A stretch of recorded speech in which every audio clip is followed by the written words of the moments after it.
Corporación Inmanente. Presencia internacional en medios. Estamos de regreso en su programa Saber Sin Fin. Le comparto lo siguiente. Le digo que el lexicón es un término de la lingüística que hace referencia al conjunto de las palabras y lexemas de una lengua y libro en que se contienen, por ejemplo, un lexicón informatizado. También se le llama al conjunto abstracto, no ordenado, de entradas léxicas que se definen según sus rasgos fónicos y gramaticales. En general, se define como el vocabulario de los hablantes de una lengua, el diccionario mentalmente hablado en el mundo léxico de los llamados lexihablantes, en el que se registran las palabras que conoce un hablante. Este diccionario indica los rasgos característicos de las piezas léxicas, palabras y morfemas, como irregularidades morfológicas referidas sobre alomorfos, información pragmática, etc. Algunos modelos gramaticales formados basan la generación de oraciones en el procesamiento de los rasgos de las unidades del lexicón. En estos modelos, el lexicón no es parte de la gramática, sino que proyecta sus rasgos a través de mecanismos inherentes a las gramáticas. Saludo, como usted ya lo sabe, a David Méndez en los controles, y nuestro invitado de esta mañana es Carlos García Hernández. Él es egresado de la carrera en lingüística de la Benemérita Universidad Autónoma de Puebla con especialidad en letras prehispánicas. Carlos García ha dedicado parte de sus investigaciones que realizó a lo largo de sus estudios a la lucha libre, y en el primer corte nos ha hablado de la existencia y a su vez de la sistematización de un lexicón en la lucha libre. ¿Estamos correctos, Carlos? Correctamente. Bueno, en función a lo que he leído, yo le pido a Carlos que nos repita, así en pocas palabras, a qué nos referimos con lexicón en lucha libre y desde qué ángulos. Adelante, Carlos. Perfecto. Bueno, pues el lexicón de lucha libre básicamente se puede decir que es una especie de mini diccionario de un tema en específico. En este caso, pues vamos a hablar de las palabras, de las frases y de los términos comúnmente utilizados en esta disciplina. ¿Sí? Bueno, este lexicón tiene diversas entradas. Como usted lo acaba de leer, esas entradas son lexicales, son palabras. La unidad mínima de una estructura gramatical es el morfema. Los morfemas, para la gente que nos escucha, son palabras. Palabras que pueden tener diversas funciones dentro de una oración o dentro de un texto. Muy bien. Entonces hay toda una carga de palabras, todo un bagaje, un acervo de palabras exclusivamente de la lucha libre, o que giran en torno a la lucha libre. Pero también hay que decirlo que este lexicón, esta carga de palabras, de conceptos, de términos, de formas de relacionarse lingüísticamente, varía dependiendo del país.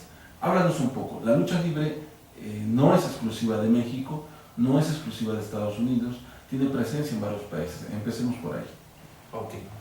Efectivamente, bueno, la lucha como tal tiene sus orígenes en Grecia. Bueno, la lucha libre actual no dista mucho de lo que se veía en la antigua Grecia, a diferencia de que en la antigua Grecia, pues bueno, luchaban desnudos y totalmente aceitados en terrenos blandos, dígase de arena o de lodo. Posteriormente, con la instauración de la lucha libre en México, que es en 1933, van cambiando algunas de estas concepciones. Y bueno, sí hay grandes diferencias en las cuales se pueden notar de país en país. En el corte anterior, bueno, yo mencionaba que la lucha libre se permea mucho de la cultura del país en la que se encuentra. Entonces, la lucha libre mexicana utiliza un lenguaje propio, un lenguaje estandarizado, se puede llamar así, pero se permea también de términos, o bueno, como nosotros le llamamos, de préstamos léxicos de otras disciplinas. A ver, un préstamo léxico, por el contexto que le estás dando, entiendo que son como palabras tomadas de otras áreas aplicadas a la lucha libre. Sí, efectivamente. Un ejemplo claro puede ser llave. La llave no es bueno, es definida como un instrumento para abrir una cerradura. Realmente cuando en la lucha libre le gritan a un luchador hace una llave, pues obviamente no está fabricando un instrumento para abrir una cerradura.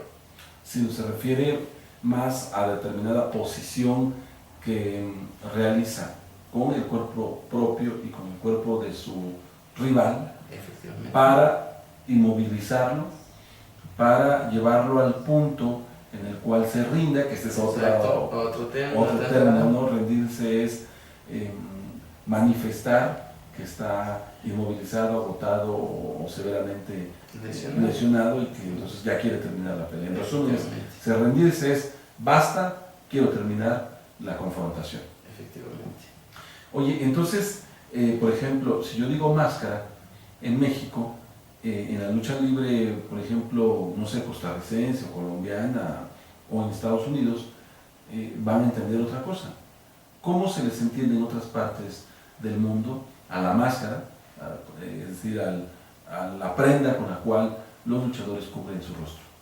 Bueno, en otros países pues la conocen netamente como máscara, pero la referencia va a ser un adorno o parte de una indumentaria. Generalmente se utiliza para carnavales, fiestas o representaciones teatrales, algo que no sucede en México y dentro de la lucha libre.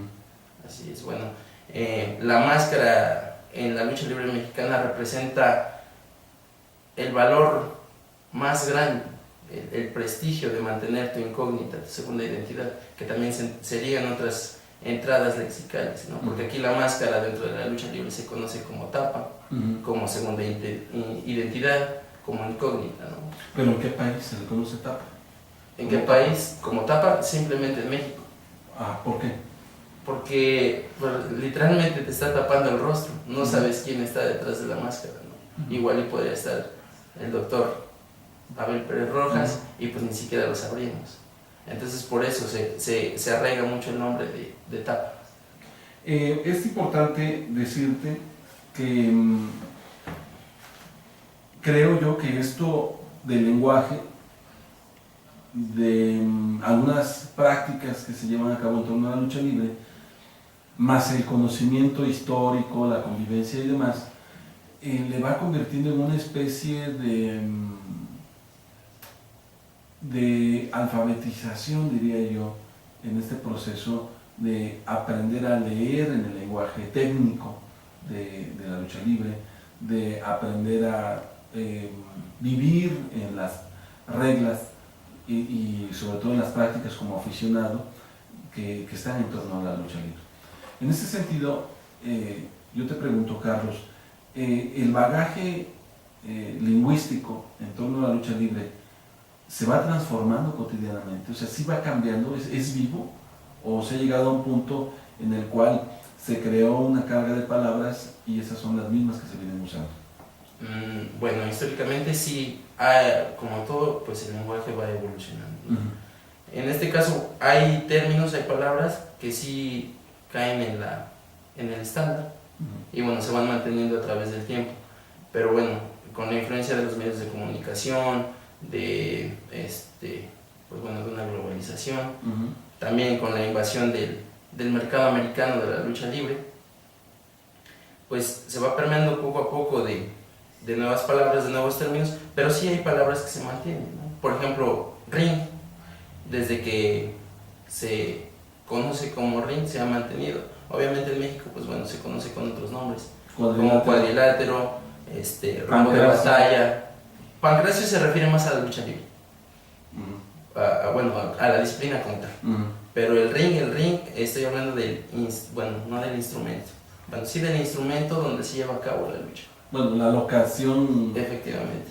No, más que el utensilio, ¿cómo dijiste? Sí, bueno, más que el instrumento. Más que el instrumento, porque el instrumento en realidad habla de una actividad, de una prolongación del cuerpo, o sea, un instrumento es una prolongación de una de tus extremidades, por ejemplo.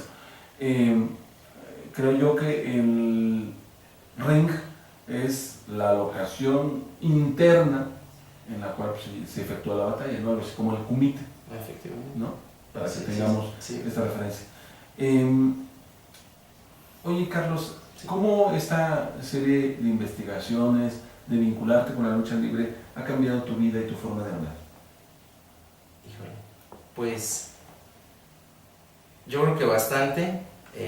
Bueno, he utilizado términos o los he hecho propios, palabras que no conocía. Bueno, para quien nos escucha también debo mencionar que para entender un poco más la lucha libre, pues bueno, decidí entrenarla por un tiempo. Dicen que para conocer hay que saber hacer las cosas. ¿Practicaste la lucha libre? Sí, ¿Entrenaste lucha libre? Sí. ¿En dónde? ¿En la Arena Puebla? No, en la Arena Puebla no.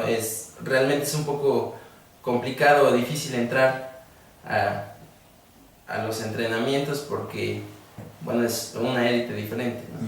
Pero en Puebla, en la ciudad de Puebla, hay muchos gimnasios donde se practica la lucha libre, donde realmente hay muy buenos maestros que en su momento pues fueron estrellas de la lucha libre, tanto nacional como local, y bueno, pues ahora se dedican a entrenar a las nuevas generaciones. ¿Y cuál fue tu experiencia? Híjole, pues la verdad es que cambió mucho la panorámica que yo tenía de la lucha libre. Digo, no es lo mismo ver los toros desde el ruedo que meterte a torear, ¿no? En este caso pues no es lo mismo ver las luchas desde las gradas que subirte al ring. Y bueno, debo de mencionar en primera instancia que pues es una disciplina totalmente especial. Bueno, la llamo especial en este sentido porque requiere tanto concentración, fuerza, obviamente pues también disciplina en los ejercicios y en las instrucciones que tu maestro te dé, ¿no? Porque los accidentes pues están a la orden del día. Muy bien, le agradezco a usted que muy amablemente nos acompaña, nos sigue y que hace posible que esta señal pues no sea un grito en el desierto, sino que haya carga detrás de las palabras y carga detrás de la audiencia, así que muchas gracias. Y no se vaya, en breve, usted ya escucha por ahí la señal de que Juan Carlos Trejo y la bella Isabel Priede estarán con nosotros.